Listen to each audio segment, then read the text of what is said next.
ஜெய் ஸ்ரீ விட்டலா, ராதே கிருஷ்ணா. எல்லாரும் கேட்டீங்க மேம் சுவாமியோட தரிசனம் ஆச்சா அப்படின்னு சொல்லிட்டு மெசேஜ் பண்ணிகிட்டே இருந்தீங்க, கேட்டுகிட்டே இருந்தீங்க. தரிசனம் பண்ண உடனே உங்களுக்கு தான் ஃபர்ஸ்ட் வீடியோ போடுறேன். ஏன்னா மிக அற்புதமான ஒரு தரிசனம். சுவாமியை இது மாதிரி யார் பார்க்க முடியாது. 13 லட்சம் மக்கள் இருக்கும் பொழுது ஸ்வல்பம் அபியச தர்மசே திராயத்தோ மகத்தோ பயாத்துன்னு சொல்கிற மாதிரி ஸ்வல்ப பக்தி தான். நான் ஒன்றும் மிகப்பெரிய பக்தியெல்லாம் பண்ணலை. ஸோ பகவான் அவரோட சரணங்களை தொட வச்சு டச் தர்ஷன் இப்போது 13 மணி நேரம் ஆகும் அப்படின்னு சொன்னாங்க.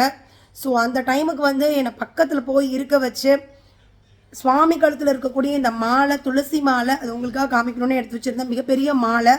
ஸோ அந்த துளசி மாலையை கழுத்தில் போட்டு விட்டு ருக்மிணி மாதா தரிசனம் ரொம்ப அழகாக எடுக்க வச்ச பகவான் பாண்டுரங்கன் விட்டலனுக்கும் இதை ஏற்பாடு செய்து கொடுத்த என்னுடைய பார்ட்டிசிபெண்ட்க்கும் ரொம்ப ரொம்ப நன்றி.